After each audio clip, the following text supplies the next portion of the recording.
On the estimates of the 2014 budget. I'd like to say, not by way of an announcement, that yesterday I announced very strict times that members would have to keep. That held us in good stead last evening.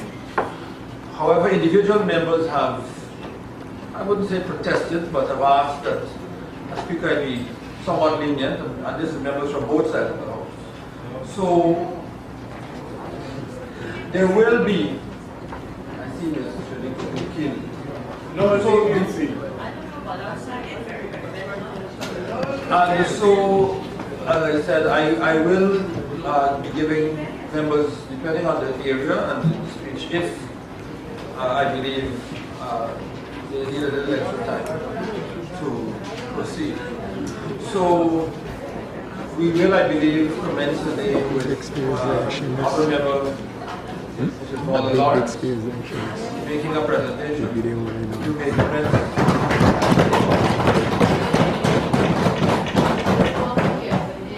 Thank you, Mr. Speaker. Mr. Speaker, in 2011, a Partnership for National Unity campaigned across this country, inspiring and arousing this nation to a call and promise of a better life for all. This theme is now owned by every Guyanese, irrespective of where he finds himself on the political divide. For us in the APNU, however, it is not the words, but the action that matters. So, Mr. Speaker, when the Minister of Finance stated that the theme of the 2014 budget is a better life for all Guyanese, we knew that APNU's call for a better life for all was heard by the government. It is said that imitation is flattery. Nevertheless, it is an encouraging sign to APNU that this government has chosen our team to be used in their 2014 budget. Where APNU leads, sir, others follow. It is in this context, sir, that I rise to speak to this debate on the 2014 budget, laid in this National Assembly by the Honorable Finance Minister, Dr. Ashni Singh. I wish to take this opportunity to congratulate him, and more particularly those persons who worked tirelessly on compiling these documents. I want to encourage them not to tire in their endeavors, despite this budget's fail to make any provision whatsoever for any increase in their wages and salaries. Be assured, workers, that we are over the halfway mark to another general elections, and the Partnership for National Unity shall keep its promise of better wages and salaries.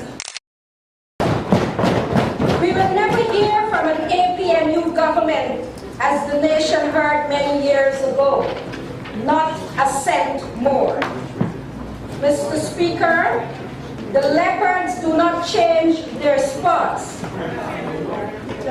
Mr. Speaker, at page 16, paragraph 4.1, the minister spoke of the government's vision, and I quote, "Government's vision is one where Guyana makes the leap from being a country of promise and potential, which it has been for a long time, to a country where that promise is fulfilled and that potential is realized.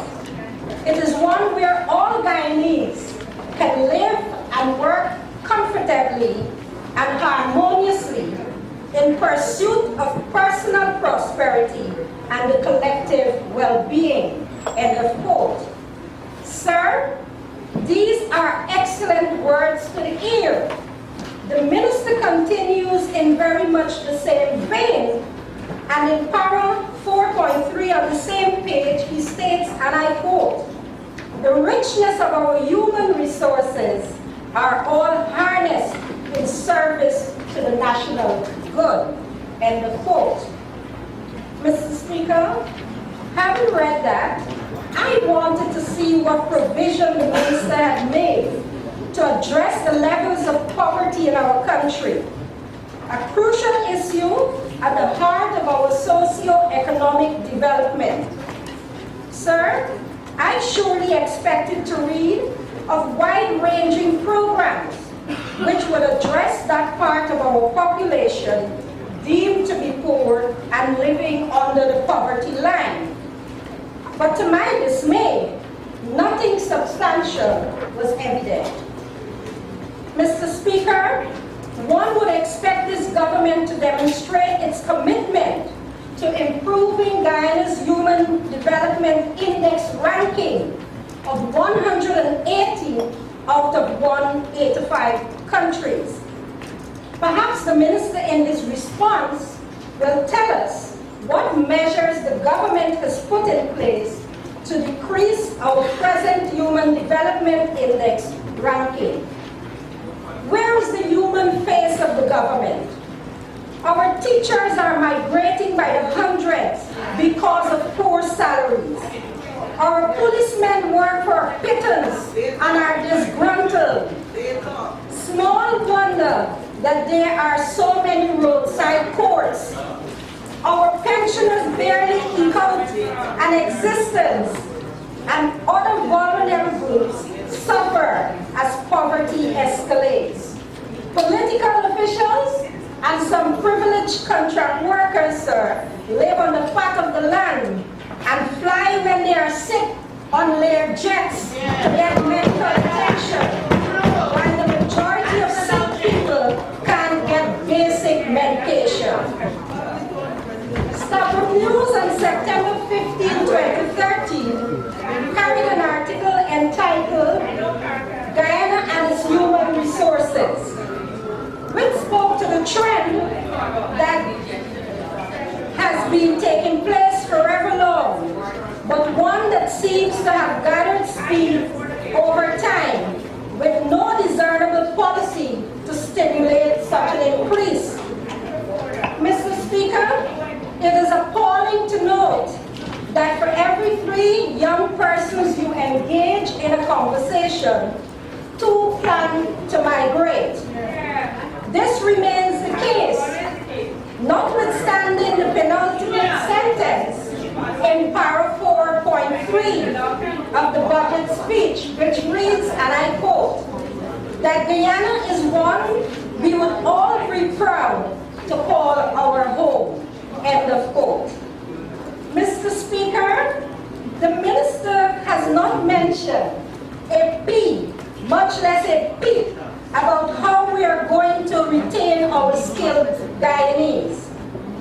This, sir, gives credence to Mr. Raw Lucas' article, which went on to say, and with which I agree, the administration seems quite happy to let Guyanese go, since it seems to thrive in the social and economic chaos that it has created and the insecurity that emanates from it.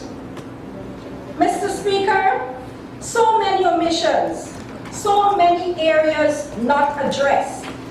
But let me call attention to some of the very pressing needs.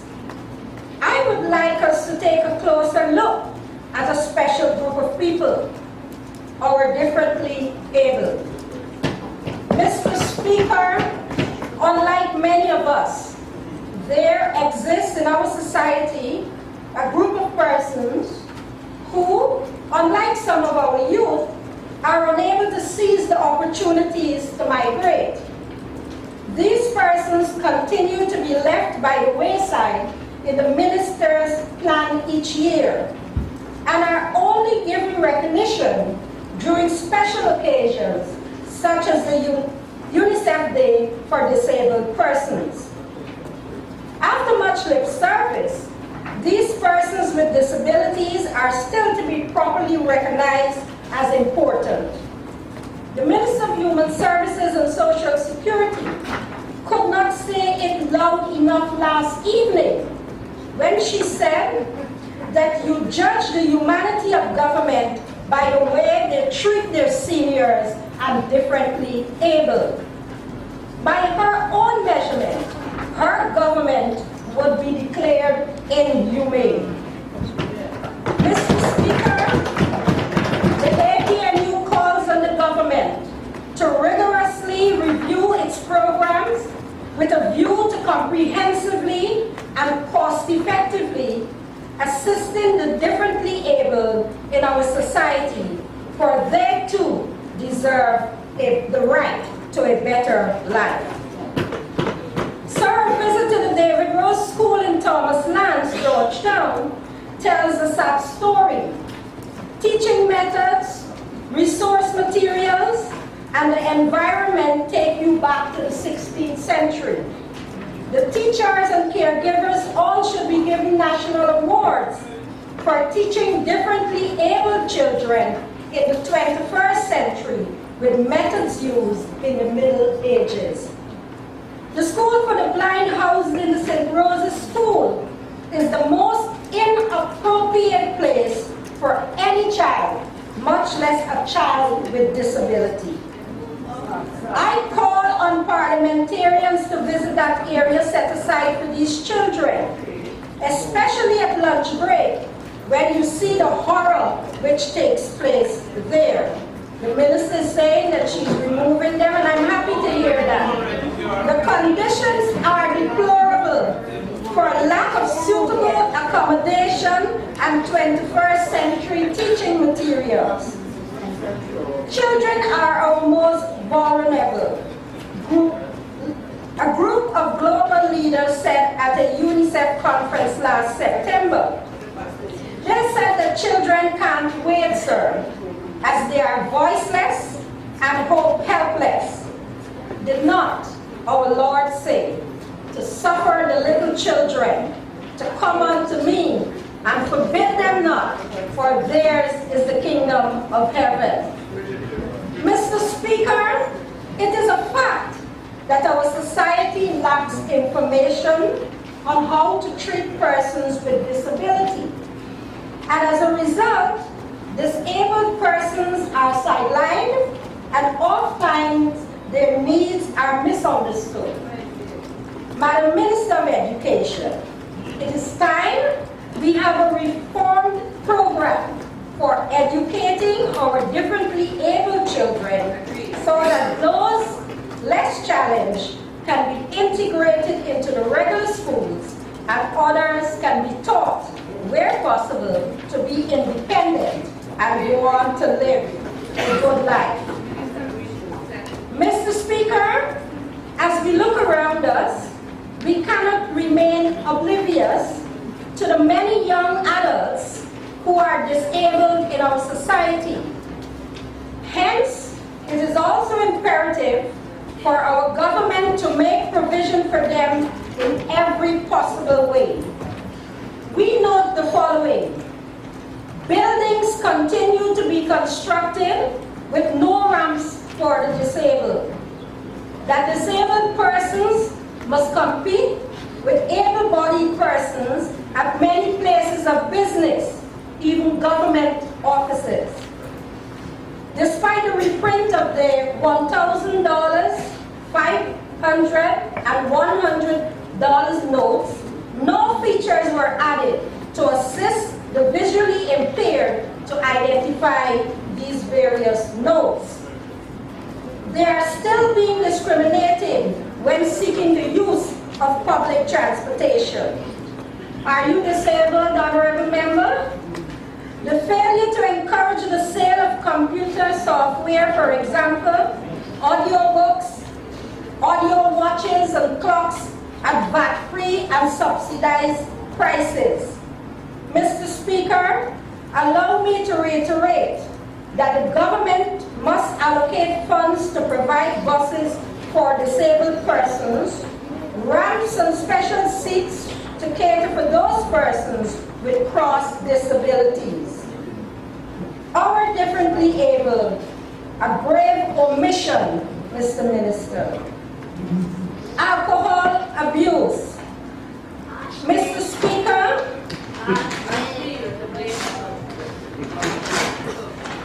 Mr. Speaker, alcohol abuse. Is that alcohol?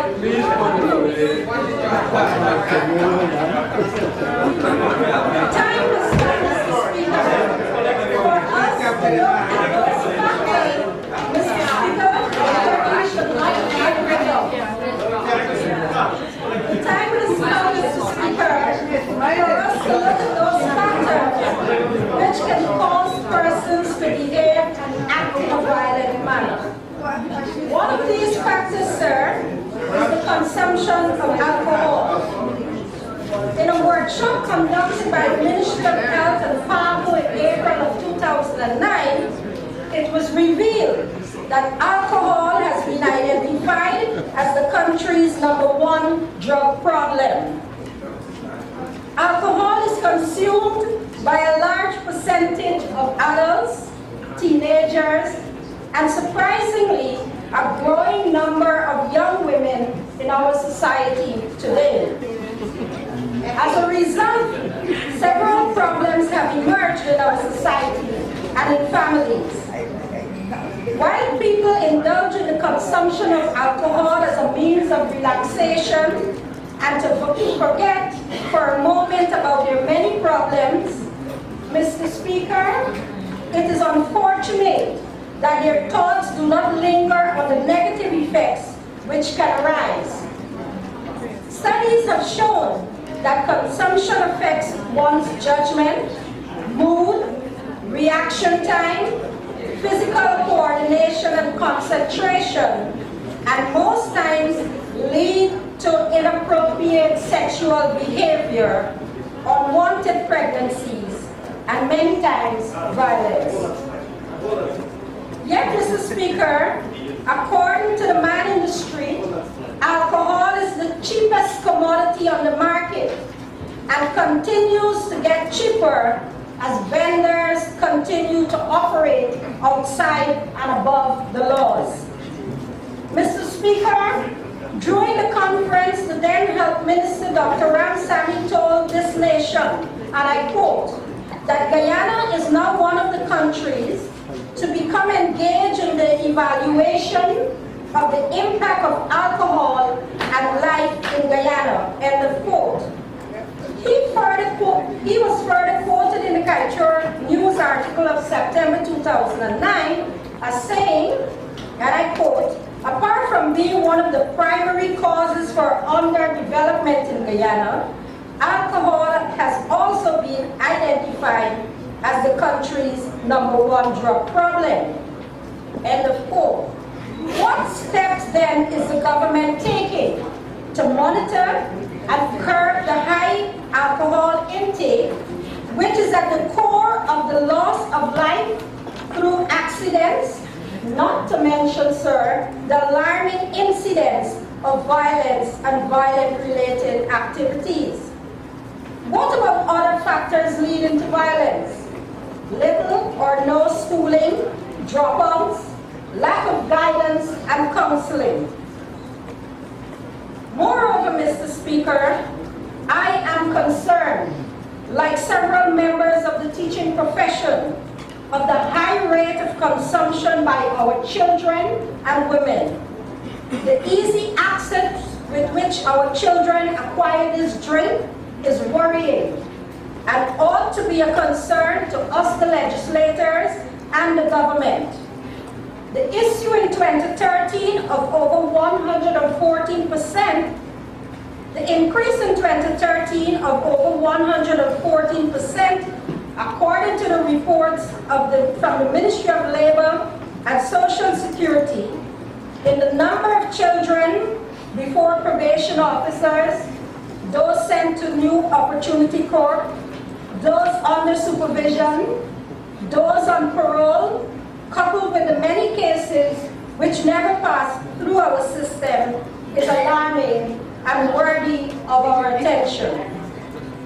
Should authorities pay a visit to the various nightclubs, bars, and open dances, they would find an alarming high number of our children under the age of 16 consuming alcohol. What about the high rate of suicide among women? Guyana is ranked number 2 after Haiti in the Caribbean. Mr. Speaker, like our children, our women have turned to alcohol for pleasure, as a pastime relaxer, and to deal with stress. A survey would show that our women are consuming high levels of alcohol. Magistrate Technarain Ramru, who sat at the Albion Magistrate Court, said to Starbuck News that 100% of the domestic violence cases which came before him were related to alcohol. He further stated that he was saddened when he heard wives say their husbands were good men when they did not drink alcohol.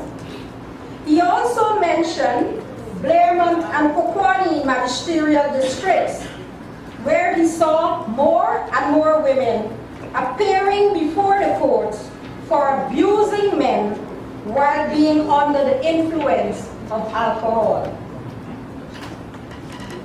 If our women, who have been bestowed with the gift of producing and nurturing nations, begin to display unhealthy practices, become incapable of performing their duties of providing care and nurture for their offspring and their families due to intoxication, Mr. Speaker, our children, families, and nations are in trouble. What would be the effect on our health system, education, and social services? May I say to the Honorable Minister of Finance that it matters not how large the budget is, nor how substantial the increase allocated to the social services sector. Once there continues to be easy access to cheap alcohol in the communities of our dear land, we as a nation will surely pay the price.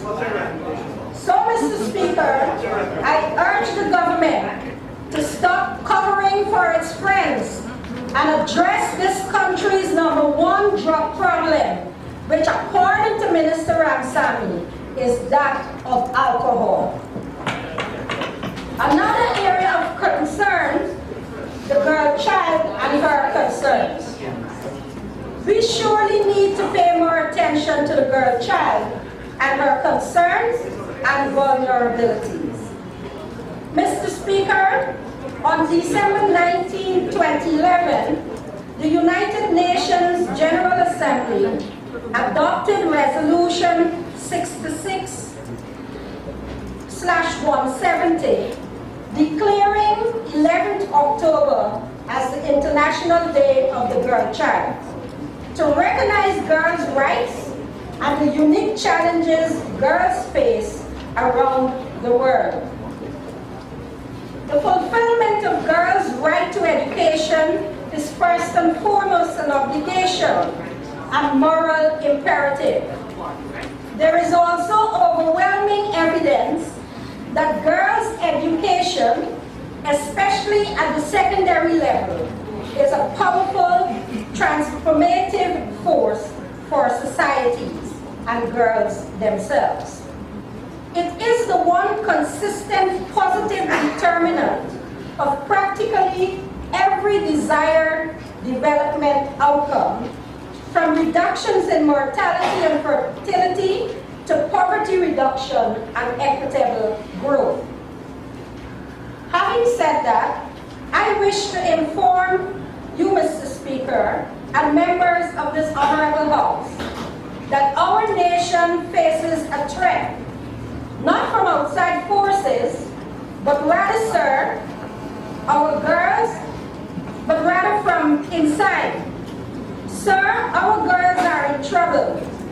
The need for immediate and concerted action cannot be overemphasized.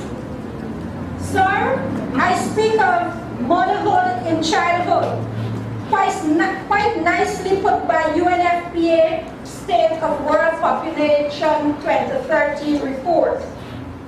The Prime Minister of Trinidad and Tobago, the Scamla Prasad Desessar, coined it grave danger facing the nation's children. For me, I would declare in Guyana's chicks endangered species. While there has been significant progress in improving girls' access to education over the last 2 decades, many girls plagued with low aspiration, low self-esteem, and self-worth. The lack of good role models coupled with promises from older men of a good life, all these factors conspire to prevent them from achieving their full potential. According to the UNFPA 2013 report, despite an overall fall in total fertility rates, adolescent birth rates remain relatively high in the CARICOM region. The CARICOM Secretariat reported that among girls aged 15 through 19 years old, the birth rate ranges from 26 to 27 per 1,000 adolescents.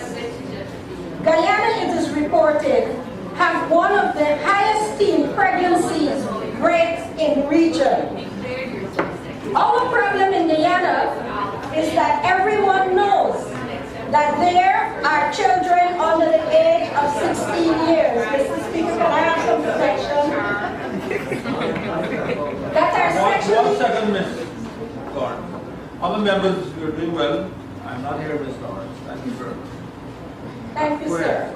Our problem in Guyana is that everyone knows that there are children under the age of 16 years that are sexually active. But yet, nothing is being done about it. Men are getting away with statutory rape. For many of the fathers of underage teen mothers are between the ages of 25 and 40 years. There are girls under the age of 16 having babies, and no one has ever been charged.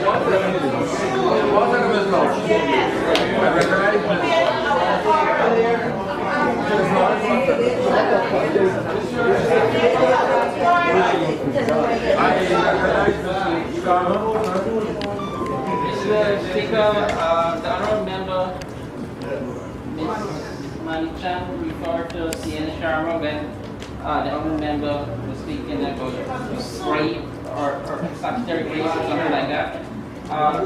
You need to apologize for what you see there. Honourable member, in fact, what I heard, Mr. Sharma, was even beyond that. It said after 8 days, you remember. Yes. So I think it went even further. Let's find a chance we were doing well. And there is no need for us to even venture there. And I know that you're capable, and I'm asking you to both refrain and to apologize. It's a very, very dastardly comment to make against a sitting member of this house. It is dastardly. But I've been in a tight position, I'll tell you why, I've never refused.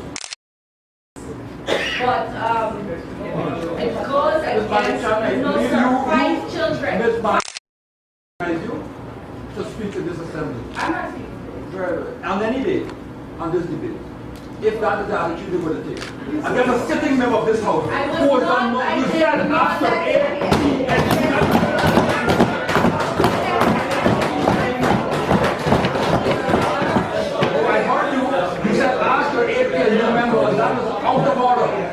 It was out of order. Sir, may I be allowed? And I said that we should refrain from beginning to members of family, or anyone else. That is an attitude that we're going to take. I will say without reservation that I was not referring to the You said ask the member of the APNU? No, Mr. Sharma. sir, I didn't heard know that. that only the APNU. That is not correct. So I was not speaking, like I said that without But reservation. I am saying, Ms. Malicha, improper. I am deeming it highly improper. And I'm asking you to both refrain and to issue Mr. Sharma an apology. I am asking you, and you can decide whether you'd like to give it or not. That's your right. And you have said that you are not, and that's fair enough. Thank you. She doesn't have to apologize. Proceed, Ms. Lawrence. Thank you. Thank you, Mr. Speaker. There are girls under the age of 16 having babies, and no one has ever been charged despite the enacting of the 2010 Sexual Offences Act. I reiterate, no one has ever been charged. Clause 2, paragraph 3 of the Act states that a person who commits an offense under subsection 1 is liable on summary conviction to imprisonment for 5 years and on conviction on indictment to imprisonment for 10 years. This, like so many other legislations, remains on the shelf, although created to protect our girls and meet international standards. The human rights of our girls are being trampled upon. Any girl, Mr. Speaker, who becomes pregnant, regardless of the circumstances or reasons, is one whose rights are undermined. The report on page 101 states that our adolescent birth rate per 1,000 women aged 15 through 19 is 9 to 7. What a dilemma. All is not lost, Mr. Speaker. As women across differences, provision is made for young girls whose rights were violated. At one, girls can find persons who respect and care about their well-being and that of their child. The horror stories are many, but the successes are great.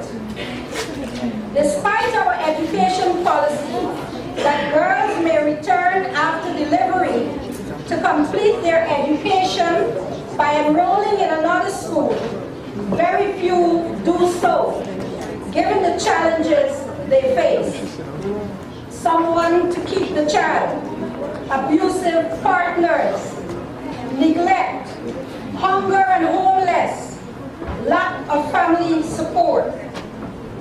So, Mr. Speaker, here is another vulnerable group and topical issue which the Minister made no mention of in her presentation. These girls do not only deserve a better life, sir, they deserve protection from predators within our society. Mr. Speaker, in my hand, I hold a DVD titled Guyanese Girls Gone Wild Part 2. Taken for a CD which has lewd music. I wish to inform you. Look, Miss, once I come talk, you already have Ms. Kisoon, you will refrain from any such comment. Because we're going to get personal, and when the dirt starts to fly, none of us could handle it. You already?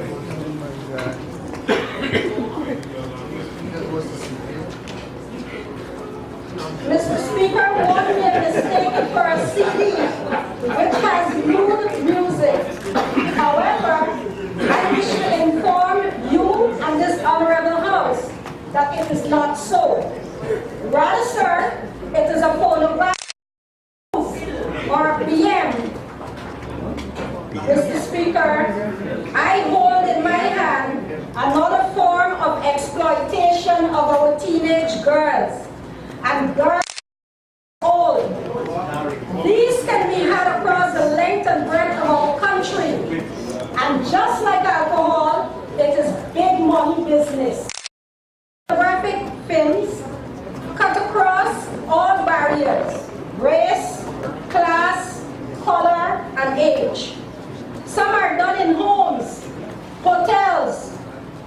backyards and back dams. In many instances, you can detect that the girls appear dazed, and one may assume that some form of drugging took place. Sir, right now, at this very moment, we can send across the street and pick up several such claims. When I began a few minutes back, I said that our nation faces a threat, not from outside forces, but rather from inside. My question to the minister is, who will be our Kamala Prasad predecessor? Who will bear the cat? Ms. Lawrence, your time is up. Will you need an extension, please? Mr. Speaker, I note that the honorable member be given 15 minutes to continue. Thank you. Thank you. Mr. Minister of Finance, the APNU stands ready to support an increase in the allocation for the Social Services Ministry to set up a strong and fearless body to fight against this scourge which seeks to engulf our society and deprive our girls of their dignity and human rights. And now I will embrace the misfortune of the elderly in our society. Mr. Speaker, when the United Nations in 1999 declared the Year of the Older Person, the main thrust was to see older persons as equal subjects of their development and participants in all spheres of social life, and not just as objects of public policy. The minister, as he concluded on para 8 on page 72 and began para I on page 73, began like the Christmas song, here comes Santa Claus, here comes Santa Claus, pop, pop, pop, pop. As he began old age pensions. In summary, what the minister outlined using many words was pensioners would not get the $15,000 they had hoped for. Pensioners would also not receive the $1,500, which they got as an average yearly since 2006. Rather, they shall receive $625 in the 5th month of the year, and they will not receive any back pay for the months January, February, March, and April. This measly sum is reflective of the callousness and the inhumanity of a government whose squandermania and corruption are unparalleled in the Caribbean. He further went on, trying to hoodwink the pensioners by telling them that there is an increase of the electricity assistance program by 50%, and that this has resulted in an additional increase of $300 million. Mr. Speaker, notice paper number 284 dated February 2014 saw the response from the Minister of Human Services and Social Security that for the year 2013, only 7,283 pensioners applied for electricity subsidy, of which only 7,026 were eligible. Therefore, sir, of the $590 million which the minister told us last year was allocated for the pensioners' electricity assistance program, only some 16% benefited from that dollar amount. Perhaps the Minister of Finance will tell us what has happened to the remaining balance. Let me then, Honorable Minister, posit the question.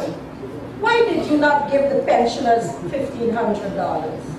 Why pretend you are doing something wonderful for pensioners, when in fact, all you have done is to shift monies to the two failing entities, the Guyana Power and Light and the Guyana Water Inc. This is nothing but a crying shame. Mr. Speaker,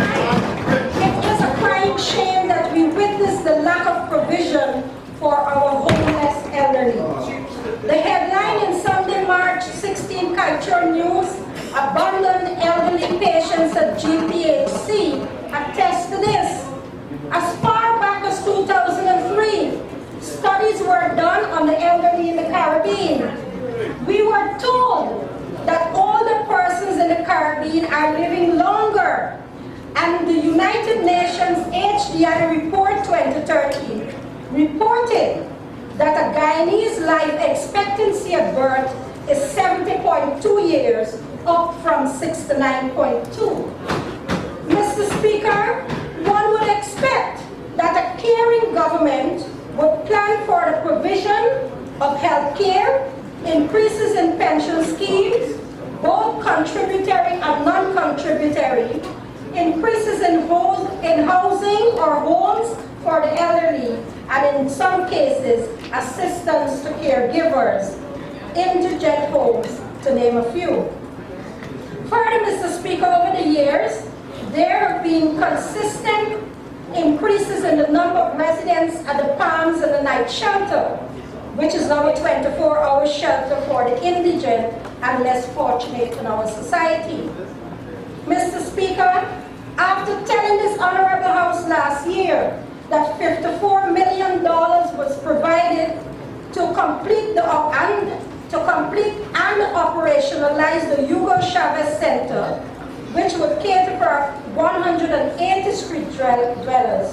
Why, after 5 months of being commissioned, there is no occupancy? Is this another family court, which according to the Honorable Attorney General is still sourcing furnishings after 1 year? Are you waiting for the rains to come and wet the many persons living on our streets? Or are you waiting on a visit from a foreign head of state? Mr. Speaker, the well-being of our citizens is paramount to us in a partnership for national unity. Hence, we believe that unless the government is accountable and transparent, unless we the people can have value for money in every area of spending, unless people can participate meaningfully in the events and processes that shape their lives without fear, unless citizens can access health care without being spoken to in a crude and rude manner, unless our medical centers are provided with modern equipment, thus eliminating the long hours persons must wait for results, unless, Mr. Speaker, every Guyanese is governed by the same law, then, sir, we cannot and will not achieve a better life for all Guyanese. Finally, Mr. Speaker, I would like to focus my attention on the fate of our women. Mr. Speaker, the incidence of cancer amongst women in Guyana today is much higher than ever before. Over the years, it was reported that the main causes of death among women were ischemic heart disease, cerebrovascular disease, and neoplasm, which represented a mere 9%. Subsequently, deaths by neoplasm increased to some 20%, followed by diabetes, 71%. Presently, sir, 53% of all deaths in females is due to cancer. Breast and cervix amounting to some 36.6%. Mr. Speaker, cancer is a growing medical problem in Guyana, and the number of persons, especially women, continues to grow at an alarming rate. This, sir, ought to be a major concern for the government. Over the last 2 months, I have encountered 9 women with whom I am personally acquainted who have been diagnosed with this dreaded disease. Of these women, 2 have died. Of those remaining, 6 can hardly afford to exist comfortably, much less meet the high cost for treatment. such as mammography, pap smears, chest x-rays, chemotherapy, radiation, and CT scans, to name a few. Further, sir, the time has come for the government to place more emphasis on the availability of more oncologists at the various medical institutions, whereby our women can benefit from continuous service. Importantly to note that these services must be available not only in Georgetown, but rather to women and men in all the regions. Mr. Speaker, let's give our people, especially our women, a fighting chance with early detection.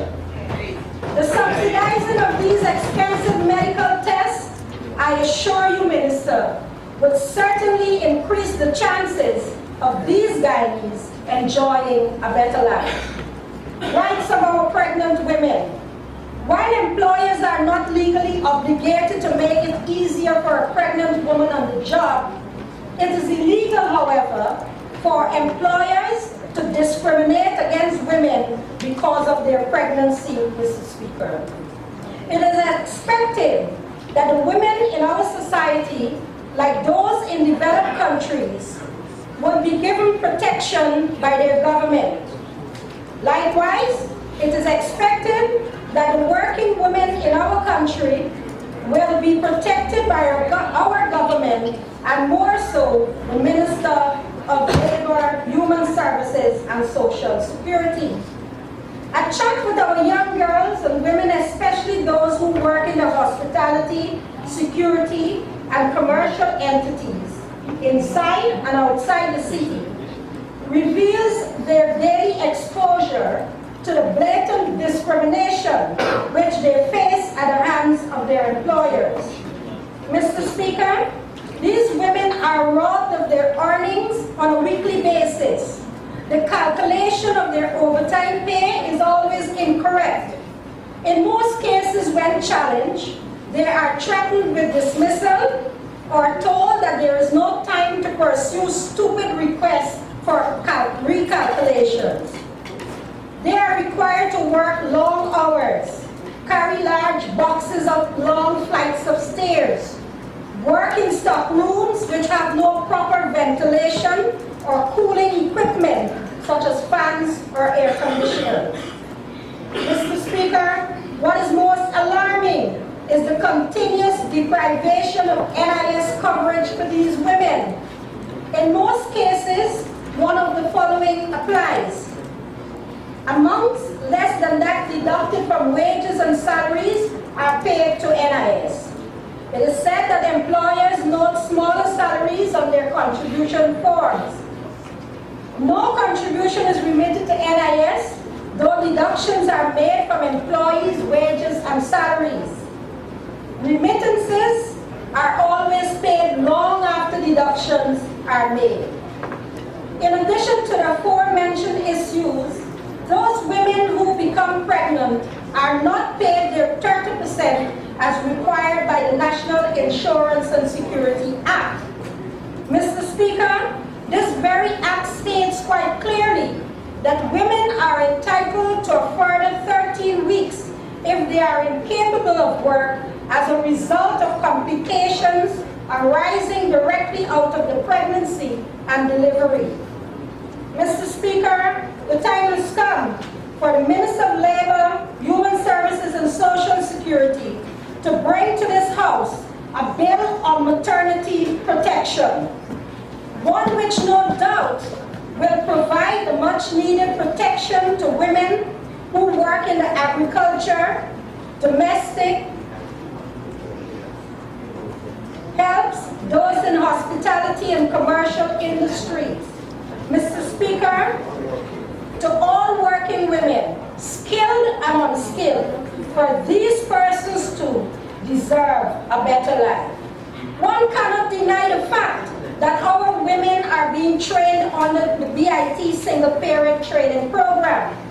What concerns me, however, is that there seems to be no provision for review of the programs offered. For several years now, we have been training women in the same fields without any feasible study effective to ascertain the needs or demands in the various regions. As a result, there is overtraining in some areas. For instance, how many cosmetologists, seamstresses, or caterers do we need? And where are they needed? Come on, Madam Minister, have a feasibility study done by region, and do not give training in fields which have become redundant. Many of our single mothers may be capable of becoming nurses, agri officers, plumbers, goldsmiths, or even farmers. Let us improve the relevance and effectiveness of such programs based on the trajectory growth the Minister spoke about on page 7, paragraph 3.4. Mr. Speaker, it would be remiss of me not to extend congratulations on behalf of the women and men of the APNU to the 2 women in our society who were recently honored. Sir, I speak of Ms. Karen D'Souza, who was bestowed with the 2014 and Anthony M. Sabga Carabine Award, and the Honorable Pauline Sukai, honored with the Order of Congolese Merit. Then we say congratulations. Mr. Speaker, women are the bedrock of this nation and must be given the care and attention they need to enjoy a better life. A better Guyana for all Guyanese is good and should be embraced by all. Notwithstanding, sir, unless people can participate meaningfully in the events and processes that shape their lives, national human development paths will be neither desirable nor sustainable. Just to highlight a few of those which hinder the mere thought of inclusion are Friday Culture News, December 6, 2013 headline: money spent on overpriced drugs could pay 20% increases to nurses and teachers. Jagio authorized radio license for Ghost Company. Sunday Stabrook News, February 9, 2014 headline: parents withdrawing students over feared collapse of 77 million Rupununi School, repairs needed just 1 year after construction. Or lastly, sir, Sunday Stabrook News, March 16, 2014 headline: pumps from India still to be commissioned 1 year after contract ended. And the last one, sir, cops accused of ignoring report of Fort Kaituma man's threats to kill his family. You'll conclude in 5 minutes, please. Conclude in 5 minutes. Yes, that's it. Mr. Speaker, how can we build a better Guyana for all Guyanese when there is no participation and involvement by the stakeholders? Mr. Minister, the billions are not being shared by the indigent and the elderly, nor are the majority of women and young adults being offered any substantial relief to their plight. Unless there is adequate allocation of funds to improve the well-being of all Guyanese, the theme of your budget would remain meaningless to a vast majority of our dear country's population. In concluding, Mr. Speaker, I would like to pay homage to one of our fallen heroes, the late Deborah Jan Osman Bakker, as a stalwart who relentlessly championed the cause of women at all echelons of the society. I dedicate this speech to her honor and to her unstintingly quest to improve the quality of life for all women folk. As we move forward, may we be catalysts of change for the status of our women, whom the late Deborah Jan Bakker strove so valiantly for. May her soul rest